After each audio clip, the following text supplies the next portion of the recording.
Je vous rappelle que nous lisons en parallèle du livre des rois le livre de Jérémie pour mettre un zoom sur les derniers chapitres que nous allons entendre dans le deuxième livre des rois et vous serez content alors d'avoir Jérémie. Parce qu'il y a des choses que le livre des rois va laisser un peu en suspens et seul Jérémie nous permettra de lever le voile du mystère. Donc, pour l'instant, je vous l'accorde, il y a quelques siècles d'écart entre ce que vous lisez d'un côté, le deuxième livre des rois, et Jérémie. Mais souvenez-vous, je vous ai dit, pas de panique.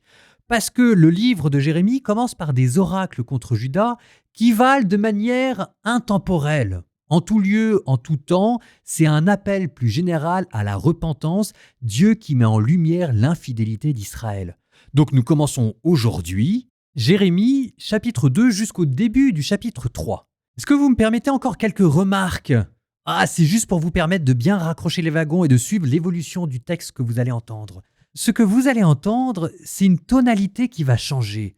Dieu qui va commencer de manière nostalgique en se rappelant l'amour de jeunesse qu'Israël et Juda avaient pour lui. Et puis ensuite, Dieu va s'apercevoir que cette épouse qu'il s'est choisie, cette épouse est en train de changer. Elle était fidèle, elle est en train de devenir volage, et même, elle est en train de devenir une débauchée. Et en face de l'attitude d'Israël qui change, vous allez voir aussi l'attitude de Dieu changer. Dieu qui va passer de la nostalgie, le souvenir du premier amour, à quelque chose plus proche de l'amertume, les premières tromperies, pour finalement passer à la colère, et de la colère, dernière étape, il y a quelque chose d'encore pire que la colère en Dieu. On ne le savait pas, mais elle existe. La sidération. Dieu qui n'en croit pas à ses yeux. C'est comme s'il n'arrivait même plus à comprendre ce qu'il avait en face de lui. C'est encore pire que la colère.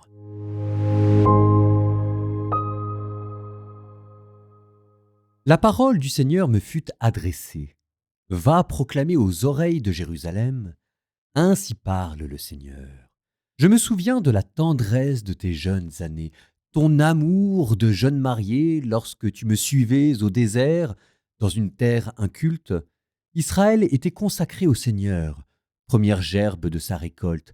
Celui qui en mangeait était coupable, il lui arrivait malheur. Oracle du Seigneur. Écoutez la parole du Seigneur, maison de Jacob, et toutes les familles de la maison d'Israël. Ainsi parle le Seigneur. En quoi vos pères m'ont-ils trouvé injuste, eux qui se sont éloignés de moi, qui ont suivi des dieux de néant pour devenir eux-mêmes néant.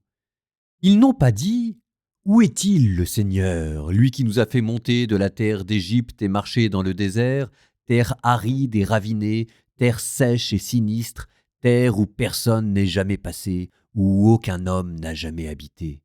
Je vous ai fait entrer dans une terre plantureuse pour vous nourrir de tous ses fruits, mais à peine entré, vous avez profané ma terre, changé mon héritage en abomination. Les prêtres n'ont pas dit « Où est-il le Seigneur ?» Les dépositaires de la loi ne m'ont pas connu, les pasteurs se sont révoltés contre moi, les prophètes ont prophétisé au nom du dieu Baal, ils ont suivi des dieux qui ne servent à rien. C'est pourquoi de nouveau je vais faire un procès contre vous, oracle du Seigneur, un procès contre les fils de vos fils. Passez jusqu'au rivage de l'Occident et regardez. Envoyez faire des recherches en Orient et regardez si pareille chose est arrivée. Une nation a-t-elle jamais changé de Dieu? Et ce ne sont même pas des dieux. Or, mon peuple a échangé sa gloire contre ce qui ne sert à rien. Cieux, soyez-en consternés, horrifiés, épouvantés, oracle du Seigneur. Oui, mon peuple a commis un double méfait.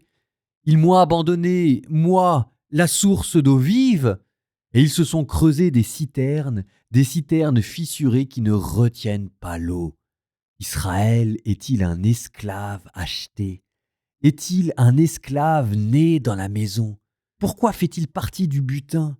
Contre lui rugissent de jeunes lions, ils ont donné de la voix et livré son pays à la dévastation. Ces villes sont incendiées, vidées de leurs habitants. Même les fils de Noph et de Tapanès rasent ta chevelure. N'es-tu pas celle qui a tout provoqué, toi qui as abandonné le Seigneur ton Dieu au temps même où il te guidait sur le chemin?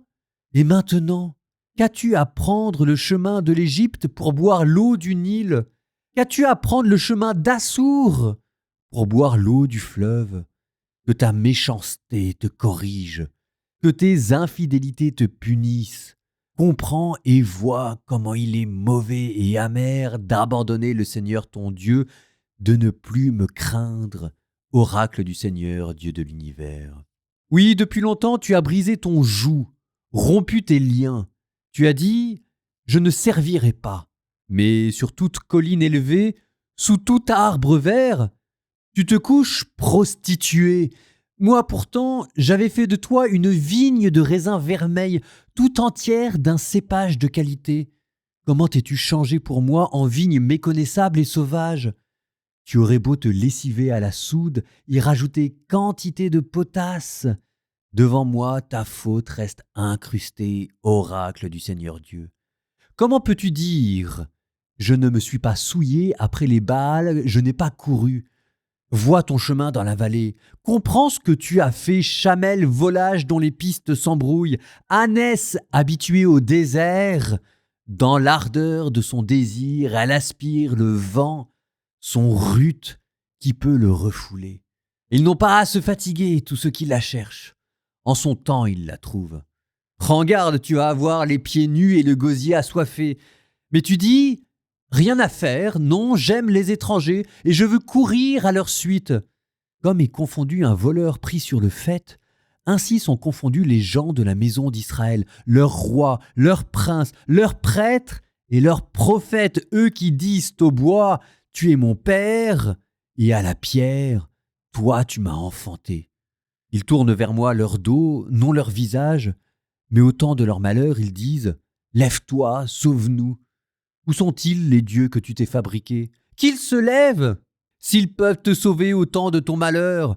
Oui, tes dieux sont aussi nombreux que tes villes, ô Juda. Pourquoi donc me faire un procès? Vous vous êtes tous révoltés contre moi, oracle du Seigneur. En vain j'ai frappé vos fils.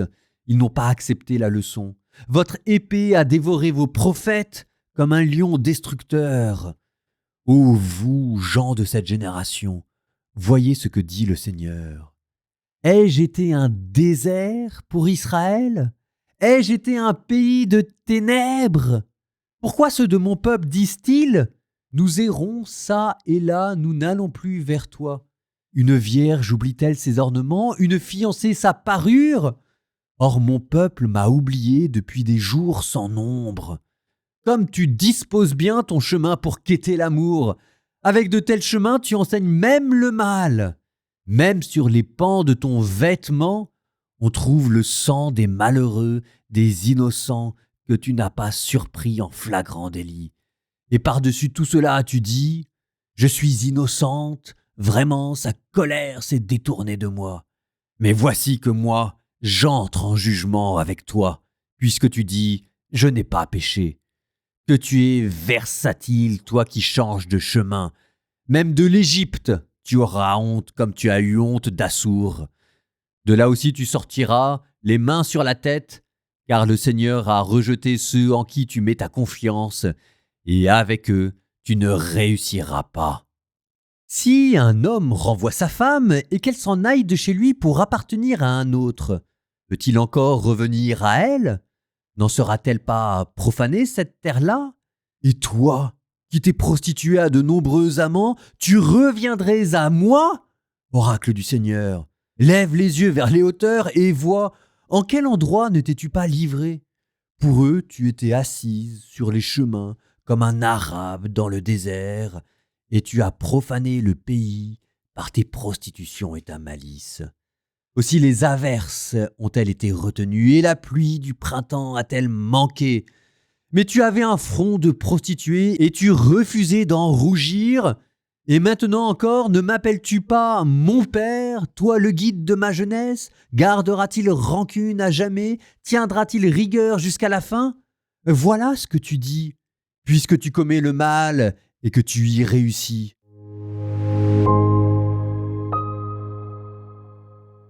Alors, revenons, si vous le voulez bien, sur cette même image qui a structuré tout ce chapitre. L'image de l'épouse. Cette image de l'épouse, on la retrouve dans d'autres religions de l'époque, on la retrouve aussi dans d'autres régimes politiques. Ça permet de qualifier une alliance.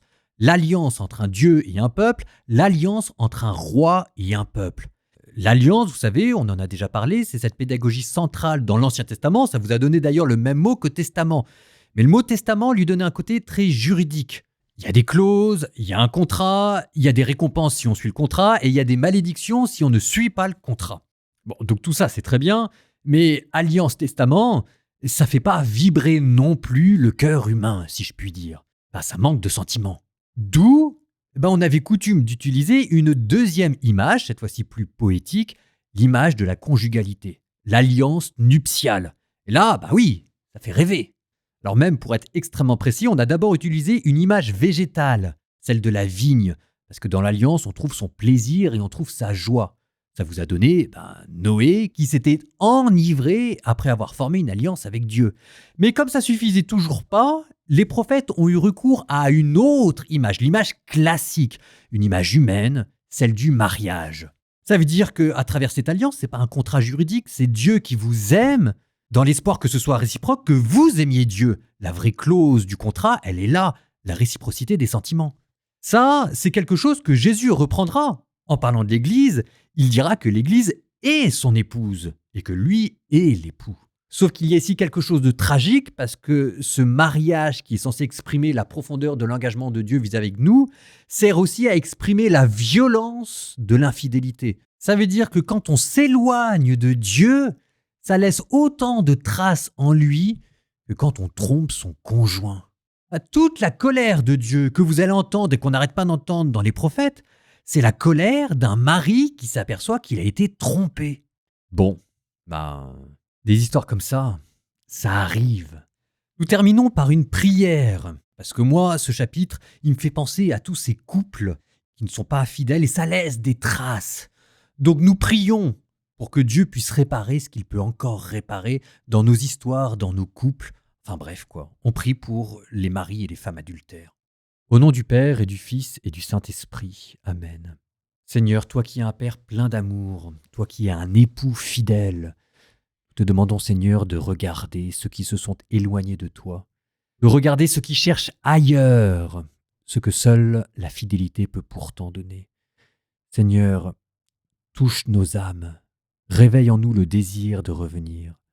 Brise les chaînes de l'infidélité, enlève l'amertume, sèche les pleurs. Permets, Seigneur, à chacun d'accomplir sa parole. Remplis nos cœurs, Seigneur, du désir de revenir à notre amour de jeunesse. Seigneur, répare ce qui est brisé, guéris ce qui est cassé. Seigneur, renoue les histoires et répare les cœurs. Seigneur, pardonne et restaure. Fais briller ta lumière sur ceux qui l'ont oublié et ramène dans tes bras ceux qui se sont égarés.